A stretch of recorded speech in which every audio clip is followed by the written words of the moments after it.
Did ancient Hindu sages encode the story of evolution thousands of years before Darwin? At first, that sounds like a wild claim. But when you look at Vishnu's 10 avatars, the Dashavatara, something strange appears. The sequence seems to move from fish to amphibious life, to land animals, to half man, to fully human, and then to higher and higher stages of human civilization. Coincidence? Hidden science? Or a much deeper metaphor? Welcome to Hinduism Unveiled. In this video, we're going to explore Vishnu's 10 primary avatars in depth, first as sacred stories about Dharma, and then as a modern lens that links them to evolution and the growth of human consciousness. By the end, you'll see why the Dashavatara is far more than a list of mythological characters. It's a spiritual map and perhaps a poetic mirror of the journey of life itself.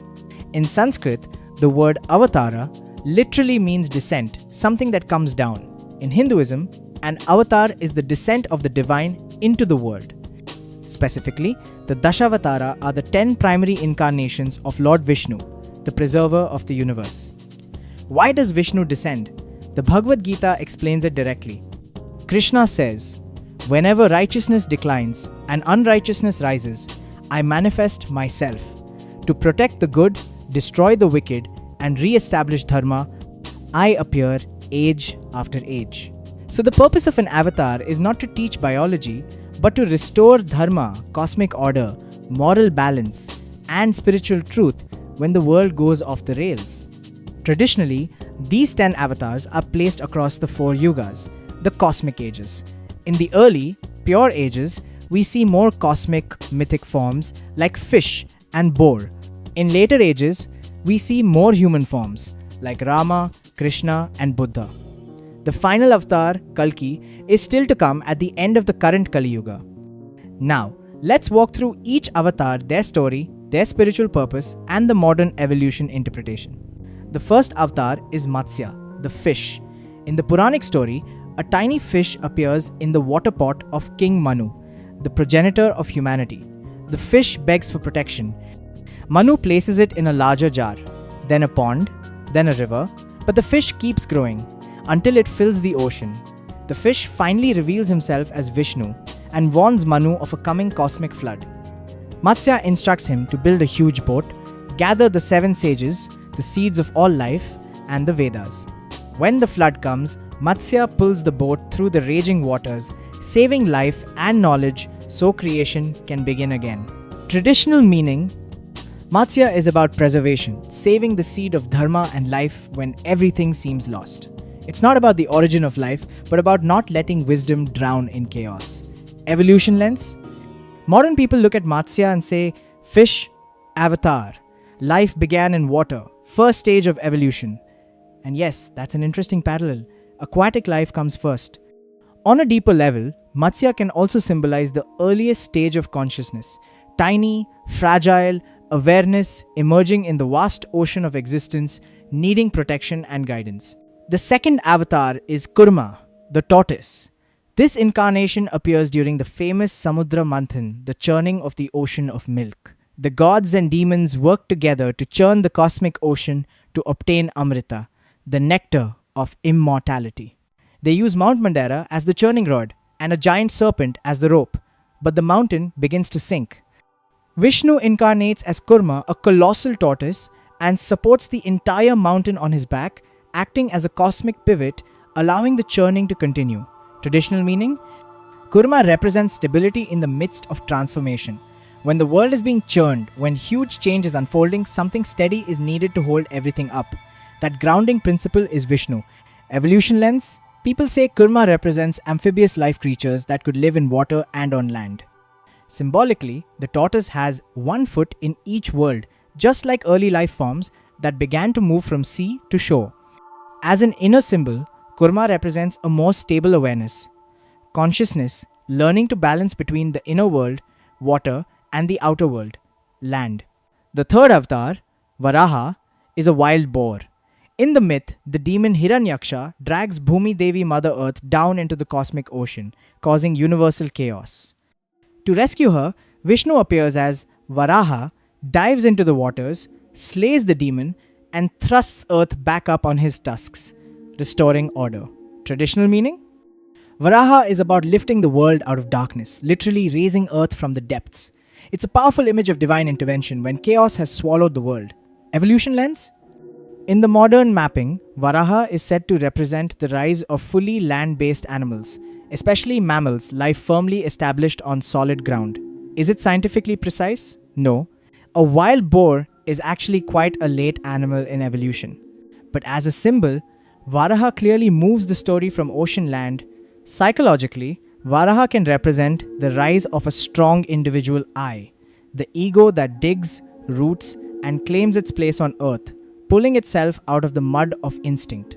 The fourth avatar is Narasimha, the man lion. The story of Narasimha is one of the most dramatic in all of Hinduism. The demon king, Hiranyakashipu, performs severe austerities and gets a powerful boon. He cannot be killed by man or beast, inside or outside, by weapon, by day or by night, on earth or in the sky. He becomes arrogant, bans the worship of Vishnu, and even tries to kill his own child, the great devotee Prahlada. To protect Prahlada and uphold Dharma, Vishnu appears as Narasimha, half man, half lion. At twilight, neither day nor night, at the threshold, neither inside nor outside, he lifts Hiranyakashipu onto his lap, neither earth nor sky, and tears him apart. With his claws, no weapon, every clause of the boon is bypassed in one stroke. Traditional meaning, Narasimha represents divine ferocity in protection of devotion. He is the raw, terrifying side of compassion, the force that destroys cruelty when it goes too far. It's not evolution science here. It's Dharma in its most intense form. Evolution lens? Modern interpreters see Narasimha as a symbol of a transitional form half animal, half human, echoing the idea of early hominids and missing links. Psychologically, Narasimha is also a mirror of our inner battle. Half beast, half human tone between instinct and higher reason. The fifth avatar is Vamana, the dwarf Brahmin. Here, Vishnu comes in a very humble form. The generous but power-hungry demon king Bali has conquered the three worlds. To restore balance, Vishnu appears as a small Brahmin boy and approaches Bali during a fire sacrifice. Vamana asks for a simple boon. Give me as much land as I can cover in 3 steps. Bali laughs. Is that all? He agrees. Suddenly, Vamana expands into Trivikrama, a colossal form. With 1 step, he covers the earth. With the second, he spans the heavens. With no place left, Bali offers his own head as the ground for the 3rd step and is pushed down to the netherworld with honor. Traditional meaning? Vamana is about the humbling of ego and the cosmic reclaiming of order. The dwarf form shows how the divine can appear small and gentle, yet contain infinite potential. Evolution lens? Some modern readers say Vamana represents early humans, small, not yet powerful, just beginning to spread and take 3 steps across the world. On a deeper level, Vamana symbolizes a young but awakening intelligence, human consciousness that looks tiny compared to the universe, yet has the potential to expand and measure reality itself. The 6th avatar is Parashurama, literally Rama with the axe. He is born into a Brahmin family but becomes a fearsome warrior. In his time, the Kshatriyas, the warrior class, have become corrupt and abusive of their power. When a king unjustly seizes his family's sacred cow, Parashurama's rage is ignited. He vows to punish the tyranny of the Kshatriyas and, in some stories, eradicates them from the earth 21 times over. Traditional meaning? Parashurama embodies divine wrath against institutional injustice. When those meant to protect Dharma become its greatest violators, Vishnu descends to reset the system. Evolution lens? Here, the parallels shift from biology to human culture.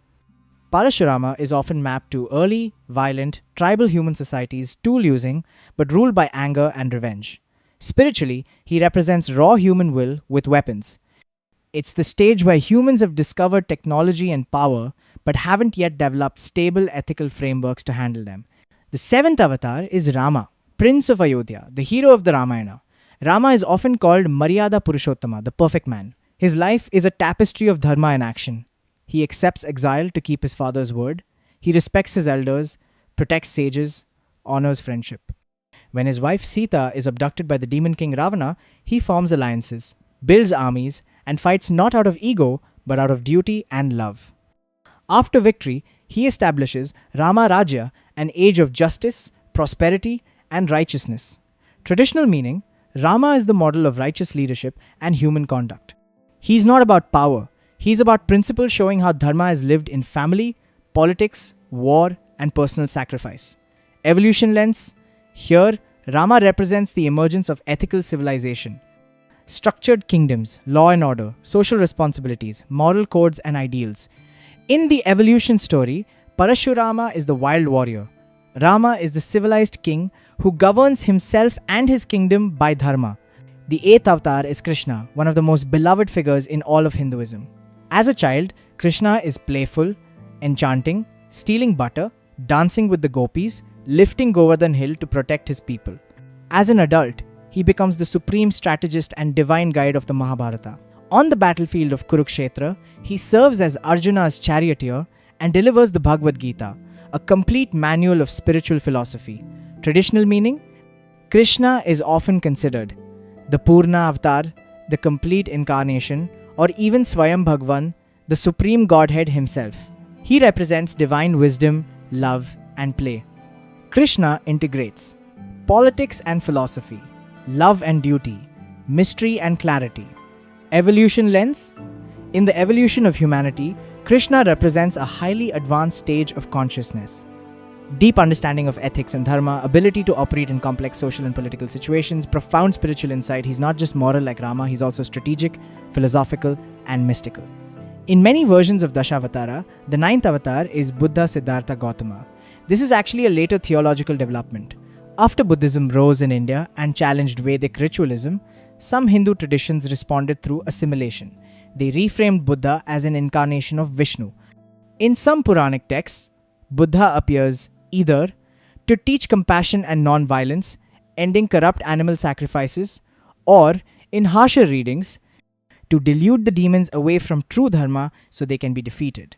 Either way, he becomes part of Vishnu's cosmic play. Traditional meaning, here, Vishnu appears as a teacher of inner awakening, turning people away from outer ritual toward inner transformation. Evolution lens, Buddha is seen as the stage of spiritual introspection, a humanity that now questions, who am I? What is suffering? How do I become free? This is the point where evolution shifts from outer control of the world to inner mastery of the mind. The 10th avatar, Kalki, has not yet appeared. He is foretold to come at the end of Kali Yuga, riding a white horse, wielding a blazing sword, destroying entrenched adharma, and resetting the cosmic cycle. Traditional meaning, Kalki is not about gradual evolution. He's about divine reset, the moment when the world has decayed so much that only total transformation can prepare the next golden age. Evolution lens, modern interpreters imagine Kalki as the future human, a new species, a collective awakening, or even a symbolic end of this phase of civilization. In any case, Kalki is open-ended, a reminder that the story of humanity is not finished. At this point, the pattern feels uncanny. Fish, aquatic life; tortoise, amphibious movement; boar, land animals; man, lion, in-between form; dwarf, early human; axe, warrior, primitive; tool user; ideal king; moral civilization; Krishna, high wisdom; Buddha, enlightenment; Kalki, future. So, did the rishis secretly know evolution? Here's the honest answer. The exact Dashavatara equals Darwin idea is modern. The detailed mapping of avatars to Paleozoic fish, Mesozoic reptiles, Cenozoic mammals, Stone Age man, Enlightened man only appears after Darwin's Origin of Species in the 19th century. Hindu reformers and thinkers, and even some Western writers started saying, look, Hindu scriptures already had evolution.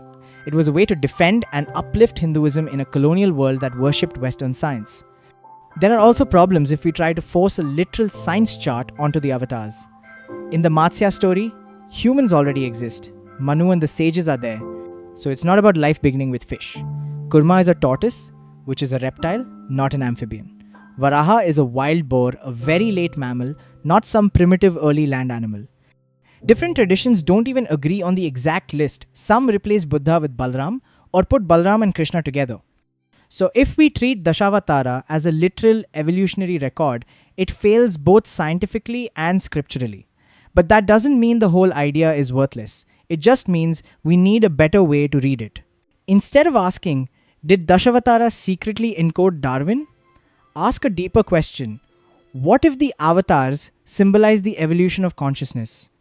Seen this way, Matsya life submerged in instinct, floating in the ocean of unconsciousness, Kurma consciousness beginning to balance inner and outer life, Varaha, the ego rising, claiming its ground, Narasimha, the inner split between animal impulse and human awareness Vamana early, humble intelligence with huge potential, Parashurama, raw power and technology without restraint, Rama, the rise of Dharma, ethics, law, responsibility, Krishna, playful, wise, complex consciousness that understands life as divine, play Buddha, the mind turning inward, seeking awakening Kalki, the future leap, a collective reset or spiritual upgrade. Now, the Dashavatara is not a flawed science lesson. It becomes a living map of our inner journey from animal instinct to enlightened awareness.